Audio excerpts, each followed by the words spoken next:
tema que me corresponde hoy es un tema que cuando lo propusimos como tema me pareció retador, porque entender el rol de los marcadores tumorales hoy en día pues es un tema que creo que es de una relevancia muy significativa para poder empezar a hacer una aproximación mucho más definida para el manejo de nuestros pacientes. Entonces, ¿cómo se define un marcador tumoral? Básicamente son moléculas que usualmente son proteínas que pueden indicar, y ahí la palabra a resaltar es que pueden indicar, mas no significan que haya un cáncer.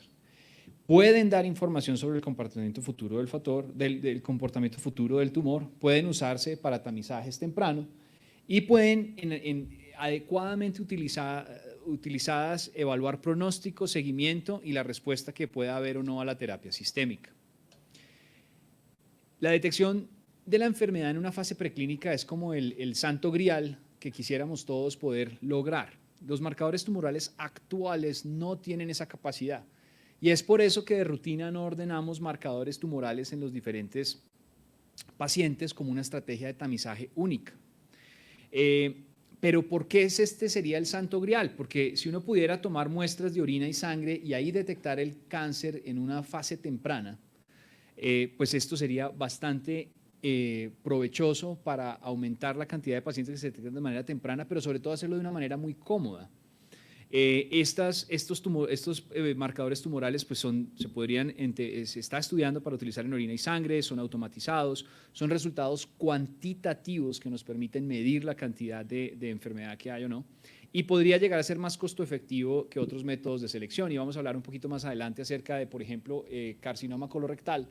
Pero pues imagínense ustedes si pudiéramos tomar una muestra de sangre y detectar ahí el tumor y no tener que hacer muestras de sangre oculta, hacer colonoscopias, procedimientos invasivos. Realmente podríamos cambiar el juego de la detección.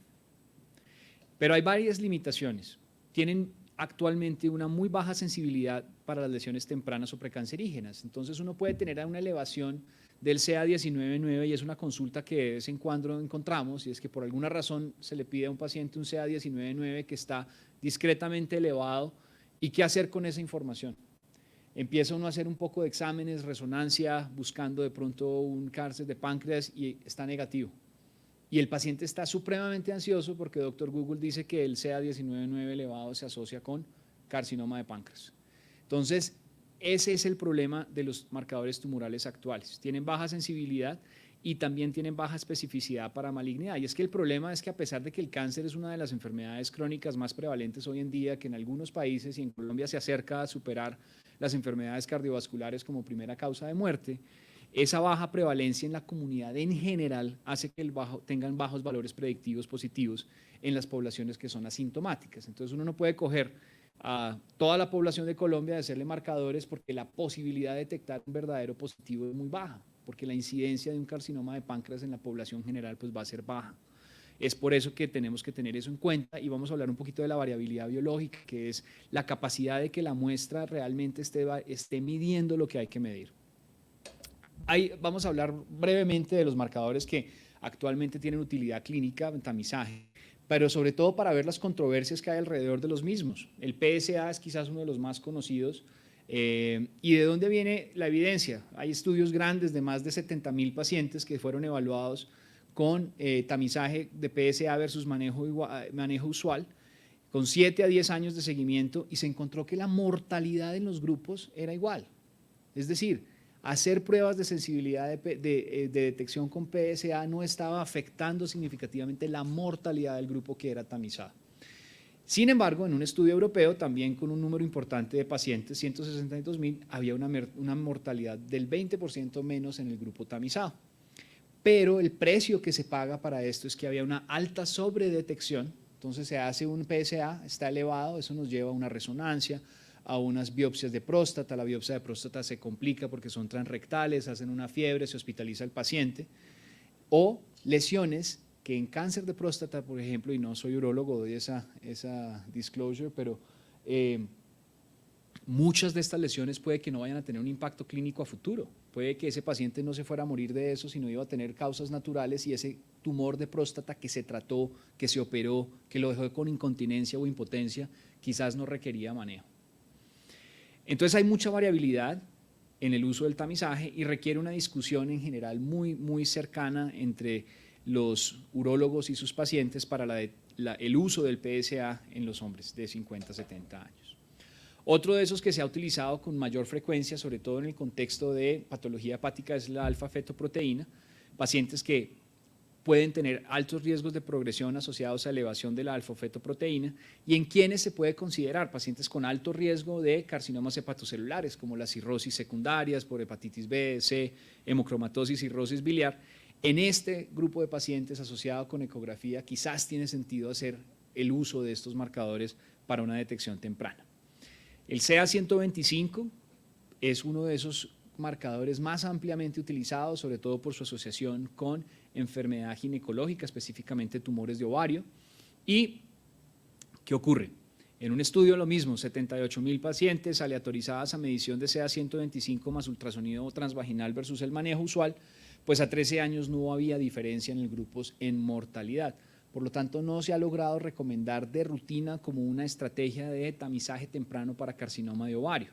Además, el CA125 tiene una dificultad y es que se asocia o se eleva en entidades que generen inflamación peritoneal. Entonces, una peritonitis puede eventualmente generar una elevación del CA125, un proceso inflamatorio, enfermedades inflamatorias intestinales. Todo este tipo de procesos pueden elevar este antígeno. Entonces, hace uno el examen, se eleva un poquito y ¿qué hace uno con esa información? Quizás si uno lo hace en grupos específicos de pacientes puede tener más sentido. Entonces, CA125 en el contexto de mujeres con masa pélvica posmenopáusica con unos valores definidos elevados pueden llevar a que esa paciente sea estudiada. Entonces, ya aquí no estamos hablando de un tamizaje poblacional general, sino en grupos definidos de pacientes con factores de riesgo específicos, el CA125 puede ser un indicador que ayude a tomar decisiones de manejo. Lo mismo la alfa-fetoproteína.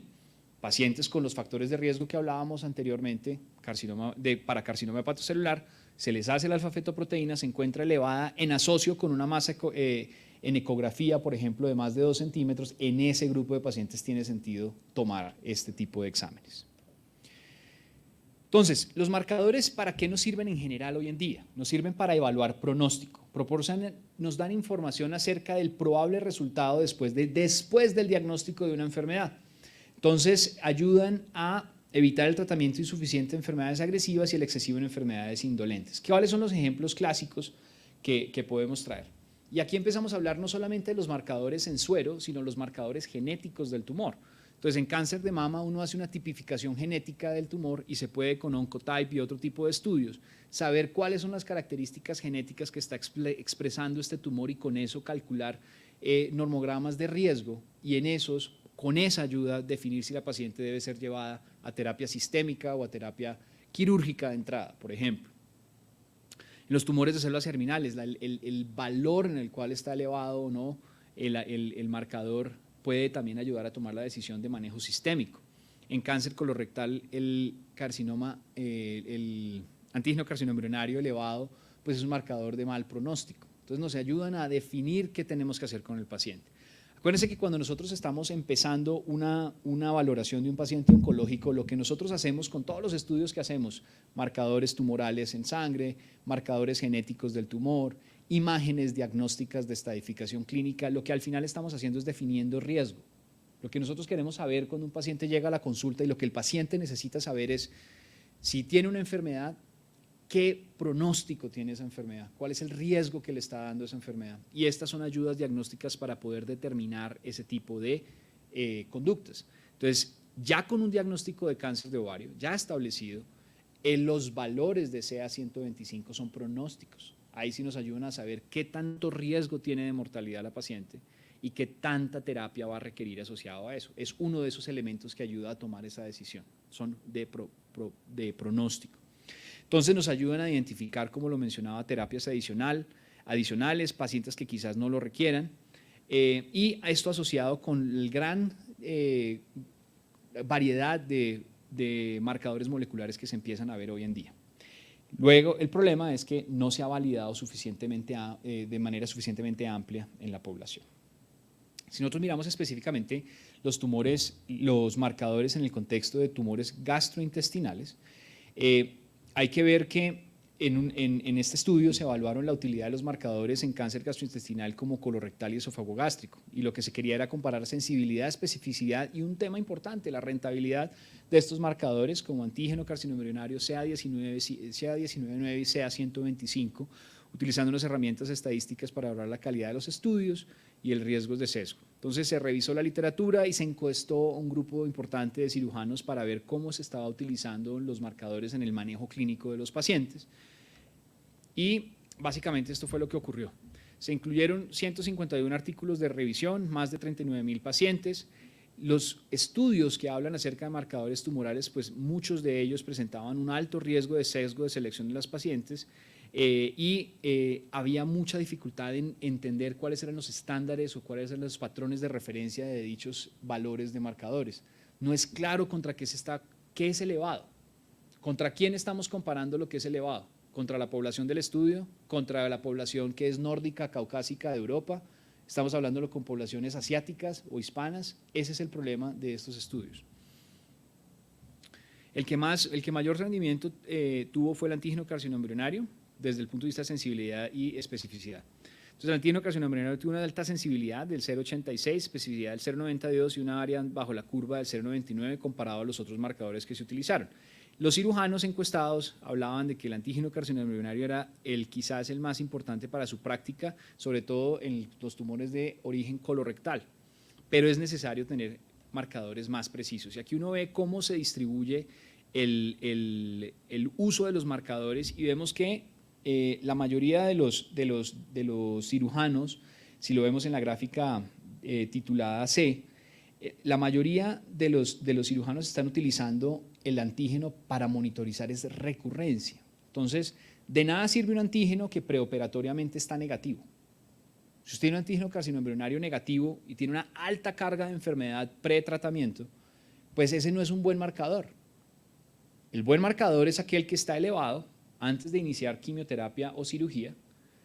Uno inicia su tratamiento, ya sea quimioterapia y posteriormente cirugía, y uno ve un descenso del valor del antígeno carcinoembrionario, se normaliza después de que uno ha resecado las lesiones y ha dado quimioterapia, y hace seguimiento. Ese es el escenario en el cual la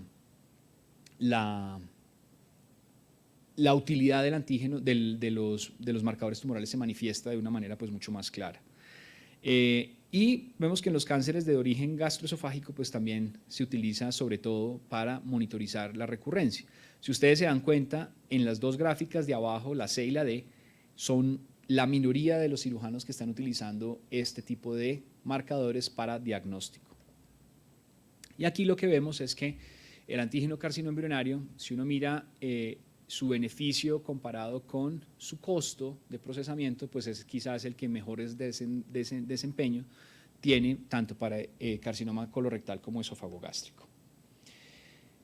Este es un tema que me pareció muy importante y que le recuerda a uno que las pruebas diagnósticas no son perfectas. Todas las pruebas diagnósticas tienen una variabilidad y realmente me pareció un artículo difícil de leer en el cual uno habla de la variación biológica que tiene los diferentes niveles de marcadores tumorales tanto en el individuo como en las poblaciones examinadas. Hay variación, ¿sí?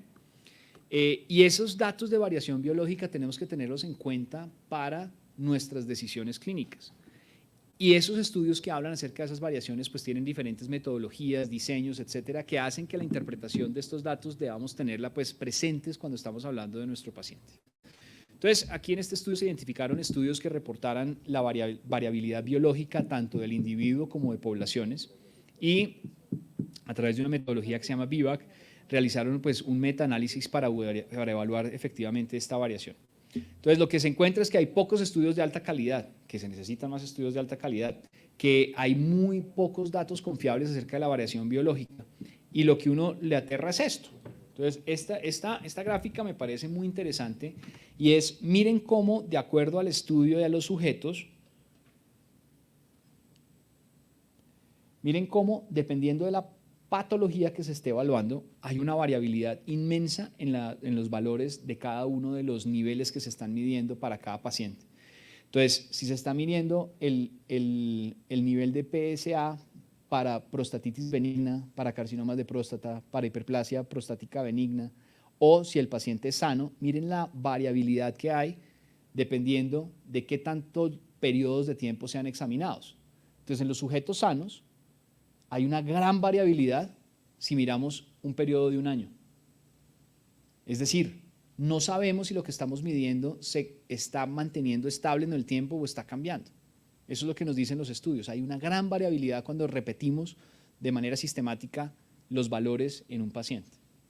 Y cambia de acuerdo a la condición que tiene el paciente como presentación. Entonces, no es lo mismo estar sano a repetirse los PSA cuando uno tiene un carcinoma de próstata. Y en cada uno de ellos hay variabilidad incluso de días y de horas. Si usted toma el PSA varias veces en el día, va a haber variabilidad.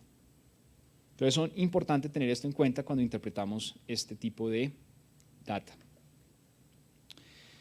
Ya, quizás para darle un poquito más de enfoque, si hablamos de los marcadores que están saliendo con respecto a carcinoma colorectal, por ejemplo, pues va más allá.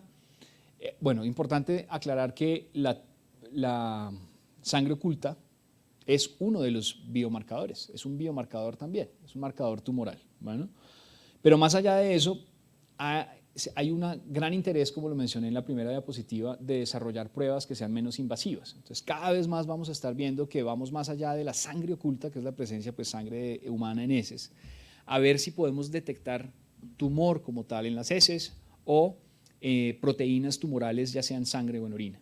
Entonces, hay varias técnicas que se han propuesto que básicamente lo que hacen es buscar este tipo de proteínas en sangre y son temas tan variados como defensinas, moléculas de la cascada del complemento como la anafilatoxina, la diacetilespermina, son todas estas buenas moléculas que se asocian a la presencia de carcinoma colorectal, que no necesariamente son diagnósticas, pero se acercan a ese santo grial que es tratar de tener una prueba mucho más fácil de tomar y mucho más sensible.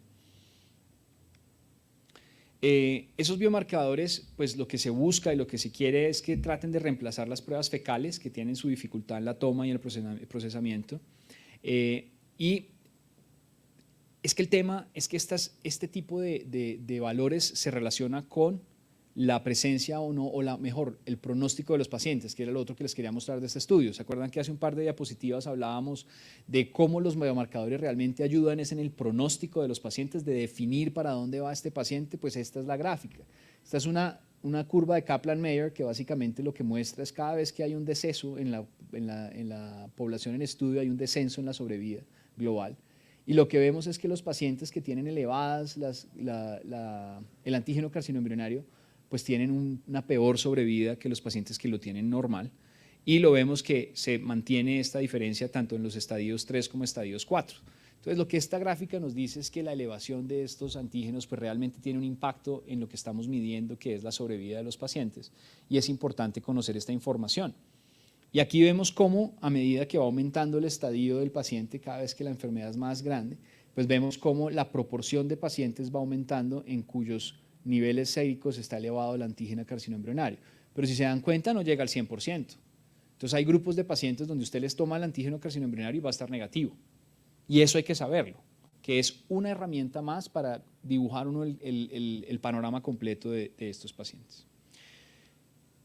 Entonces, ¿cuáles son los usos prácticos de los marcadores tumorales en la práctica clínica? Como para ir redondeando esta charla. Lo primero es ayudarnos a tener en cuenta lo que son los desenlaces clínicos, pronósticos, y acabamos de ver un ejemplo del antígeno carcinoembrionario en carcinoma de colon. Pero puede utilizarse para correlacionar con el estadio clínico, para podernos hablar acerca de los potenciales desenlaces que tienen los pacientes, y nos pueden ayudar a monitorizar las recaídas, nos pueden ayudar a evaluar la necesidad de terapias adicionales o no. Aquí vemos como los marcadores tumorales que hoy se están utilizando de manera más frecuente. Hay una lista amplia de ellos y no quisiera entrar en detalle en cada uno de ellos, pero se pueden utilizar para el diagnóstico diferencial, para el pronóstico y estadiaje y para el monitoreo de tratamiento y de evaluación de sobrevida de estos pacientes. Simplemente quiero darles un ejemplo y vamos a mirar, ¿dónde está? Aquí. Vamos a mirar del CIFRA, que vemos que se asocia con carcinoma escamocelular de pulmón, y vamos a ver cómo en la práctica podría uno utilizar esta información, cómo nos puede ayudar esto. Entonces, un paciente que se presenta con un nódulo pulmonar indeterminado por imágenes es un paciente donde uno no sabe si esto es maligno, si esto es benigno, si hay que hacerle algo. Entonces, es ahí donde uno puede utilizar uno de estos marcadores. Entonces, se toman los marcadores tumorales que se sabe que se asocian con carcinoma pulmonar y vemos que hay una elevación del cifra. Esa elevación del cifra es pronóstica. Se sabe que es un marcador tumoral asociado a la presencia de carcinoma escamocelular de pulmón. Entonces, ahí vale la pena hacer una biopsia y ese paciente se lleva una biopsia. Quizás si el marcador hubiera estado negativo, el nódulo se permanece estable, no habría necesidad de llevarlo a un procedimiento invasivo que tiene riesgo de un neumotórax o si se puede hacer por vía endoscópica o broncoscópica de sangrados, etcétera, pero es un procedimiento invasivo. Pero ahí el marcador nos está dando pronóstico y nos ayuda así. Si está elevado es mejor hacerle una biopsia porque se asocia. Efectivamente, el paciente se le hace una biopsia y tiene un adenocarcinoma del pulmón y se le hace una prueba molecular, que es como el último punto de la charla, donde vemos la presencia de mutaciones del factor de crecimiento epidémico. Entonces, con esto se determina pronóstico, se determinan opciones de tratamiento sistémico, se termina de hacer la estadificación y se sabe que el paciente pues tiene una enfermedad avanzada. Se lleva entonces a tratamiento y se arranca un inhibidor de tirosinquinasa de primera generación. Entonces, el paciente se le hace adicionalmente una biopsia líquida, se encuentra que hay mutaciones que lo hacen resistente al tratamiento porque presenta una recaída y eso nos lleva a pensar en un inhibidor de la tirosinquinasa de segunda línea. El paciente presenta una disminución en los niveles del antígeno tumoral que se había tomado a lo largo de los diferentes ciclos que está recibiendo de tratamiento y eso nos habla que el paciente va bien. Por lo tanto, quizás podemos ahorrarle a ese paciente una imagen de control en un periodo específico. Podemos alargar un poquito los valores de seguimiento o la frecuencia o intervalos de seguimiento imagenológico porque vemos que el antígeno se mantiene estable. Pero si lo que está ocurriendo es que viene el paciente a su control mensual o bimensual y se aumenta el nivel del antígeno, eso nos lleva a la realización de una nueva imagen donde efectivamente se ve que hay actividad en el ilio y que está aumentando la presencia pues, de enfermedad a nivel iliar. Entonces, ahí ven ustedes cómo el marcador tumoral ayudó a tomar la decisión de diferentes cosas. La biopsia al inicio y en el seguimiento también fue útil. A eso es a lo que nos debemos acercar cada día más. Y quizás con esto cierro y es hacia dónde vamos, hacia dónde van los marcadores tumorales. Y es que básicamente todos los tumores están en contacto con vasos sanguíneos, ¿sí? Eso lo sabemos, tienen que nutrirse. Y esas células tumorales, desde muy temprana la enfermedad oncológica, los tumores están en el plan de, o están mejor, soltando células libres a la circulación. Los estadios tempranos, un estadio cáncer gástrico, estadio 1, una lesión de 2 centímetros, usted puede detectar en esos pacientes presencia de células tumorales libres circulantes. No necesariamente quiere decir que el paciente vaya a hacer metástasis. Y esa es una de las grandes paradojas y enigmas de la biología tumoral. Y es por qué si usted detecta, aún en edades tempranas, células tumorales circulantes, ¿por qué ese paciente no está lleno de metástasis? Y usted lo que se está enfocando en un estadio temprano es en operar el tumor, es quitar este pedacito de acá, pero no está pensando en estas células que se van. Entonces, hay una interrelación y un juego entre el sistema inmune, entre las células tumorales y la capacidad de las células tumorales de establecer un nido metastásico. Y eso es donde hay una gran cantidad de investigación hoy en día, y es entender cómo hace esta célula verdecita que estamos viendo acá para llegar a un punto secundario y establecerse. Tiene que sobrevivir el viaje, tiene que tener una forma de anclarse, tiene que tener la capacidad de inmunosuprimir su microambiente para que el sistema inmune no la destruya antes de que logre generar una metástasis visible. Entonces, ¿qué pasa si nosotros detectamos estas células y utilizamos esa detección de células para poder influir en el pronóstico y entender para dónde va nuestro paciente? Hay diferentes métodos para eso. Entonces, lo lindo de esto es poder detectarlo en una muestra de sangre, que es lo que todos quieren. Ahí hay diferentes métodos de aislamiento. Se me fue. Hay diferentes métodos de aislamiento en los cuales uno puede detectar a través de diferentes técnicas, y algunas de ellas dependen es de los tamaños. Entonces se ponen diferentes filtros, por decirlo de alguna manera, o como un colador, y de esa manera uno va separando las diferentes células y te queda con células tumorales, a través de las cargas eléctricas que tienen algunas de estas células, o a través de antígenos inespecíficos o específicos para antígenos tumorales. Y eso nos lleva a, primero, la selección de las células y luego a la caracterización de las mismas, que puede ser a través de imágenes, o sea, de patología, citología, moleculares a través de secuenciación de PCR, o inclusive a nivel experimental de implantación en modelos animales para ver cuál es su comportamiento biológico. Pero lo importante de las células libres circulantes tumorales es esto, que deberíamos poder llegar a un punto donde se hagan detecciones tempranas, diagnóstico, pronóstico, monitoreo y tratamiento. Y eso es lo que yo creo que va a evolucionar rápidamente en los siguientes 5 a 10 años. Yo creo que aquí es donde está el siguiente paso de los marcadores tumorales, y es la capacidad de detección temprana en estadios preclínicos, el uso de estas células para poder definir características genéticas de tratamiento, porque hay muchos tumores que no vamos a tener muestra antes de iniciar tratamiento. Entonces, vale la pena tener su genética determinada y con eso pues poder definir si el paciente puede tener o no tratamientos adicionales, etcétera. Y eso se ve venir en los próximos años en seno, colorectal, páncreas y próstata. Entonces, los biomarcadores tumorales utilizados cuidadosamente pueden ayudar en el diagnóstico, pronóstico y detecciones de recurrencia de manera temprana. Lo abordamos durante la charla. Para mí esta es una muy importante cosa que no solo aplica para marcadores tumorales, sino en general para las pruebas diagnósticas que utilizamos, y es que dada la heterogeneidad biológica individual y las diferencias en la sensibilidad y especificidad, hay que usarlas con cuidado. Yo siempre le digo a los estudiantes, ningún examen es 100% positivo ni negativo, uno tiene que interpretarlo en el contexto del paciente, y ahí es donde uno tiene que ser cuidadoso, porque uno hace una biopsia y la biopsia sale negativa. ¿Será que es que no biopsiamos fue lo que no era? De pronto biopsiamos al ladito del tumor. Entonces hay que interpretar muy bien los resultados siempre. Todos los exámenes tienen una sensibilidad y una especificidad. No hay examen perfecto que 100% de las veces diga correctamente si sí hay o no hay enfermedad. Entonces siempre interpretar los marcadores tumorales en el contexto del paciente. Y estos nuevos marcadores, y sobre todo las técnicas de detección en sangre, orina y las células tumorales circulantes, es lo que yo creo que va a cambiar en esta siguiente década, haciendo que sea mucho más fácil el diagnóstico y ojalá más temprano. Muchas gracias.